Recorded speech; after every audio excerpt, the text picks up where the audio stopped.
நண்பர் ஒருத்தர் இந்த பாத்ரூம் பிளானை பற்றி என்ன நினைக்கிறீங்கன்னு சொல்லிட்டு நம்மள்ட்ட கேட்டிருக்காங்க. நீங்கள் என்ன நினைக்கிறீங்கன்னு சொல்லிட்டு கமெண்ட்டில் சொல்லுங்கள். என்னை பொறுத்த வரைக்கும் இந்த பாத்ரூம் பிளான் வந்து டோட்டலாக தப்புன்னு தான் நான் சொல்லுவேன். இந்த பிளான் படி வேலை செய்ய சொன்னால் கண்டிப்பாக நான் செய்ய மாட்டேன். வீடு கட்டிட்டு இருக்க நண்பர்கள் யாராவது இந்த பார்த்தீங்கன்னா வந்து நீங்கள் உடனே சொல்லுவீங்க, பைப்போட அளவு கம்மியாக இருக்குது, அவங்களுக்கு காசு கிடைக்காது, அதனால தான் நீ செய்ய மாட்டேன்னு சொல்கிறேன்னு சொல்லிட்டு நீங்கள் கண்டிப்பாக அப்படி தான் நினைப்பீங்க. ஆனால் அது அப்படி கிடையாது.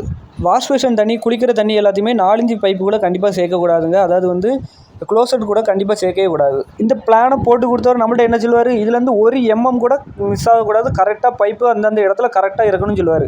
நம்ம அதுக்கேற்ற மாதிரி நம்ம வேலை செஞ்சுட்டோன்னு வைங்க, நாலு வீட்டுக்காரங்கள்ட்ட வந்து இந்த மாதிரி நீ பண்ணியிருக்க வேலை தப்பு, நீ போட்டிருக்க பிளான் தப்பு, நீ வந்து ஒரே டெலிவரியை வந்து கீழே இறக்கிருக்க, இது ரொம்பவே தப்புன்னு யாராவது சொல்லிட்டாங்கன்னா உடனே வீட்டுக்காரங்க வந்து என் வீட்டில் வந்து இப்படி பண்ணி வச்சிட்டியல, எனக்கு ஏமனை இப்படிலாம் பண்ணுறியா அப்படின்னு சொல்லிட்டு அநியாயம் பண்ணுறீங்கன்னு சொல்லி நம்மள்ட்ட கேட்பாங்க. நம்ம ஆல்ரெடி சொல்லியிருப்போம், ஏன்னா 4 இன்ச்சு 2 இன்ச்சு சேர்க்காதீங்க அப்படின்னு சொல்லியிருப்போம். ஆனால் அது இல்லை, நீங்கள் அதெல்லாம் பார்க்கணும்னா பிளானில் என்ன இருக்கோ அதை மட்டும் செய்யுங்கன்னு சொன்ன வாய் தான் இப்போ நம்மளுக்கு குறைச்சலும். நான் சொல்கிறது சரியா தப்பான்னு கீழே கமெண்ட்ல சொல்லிட்டு போங்க.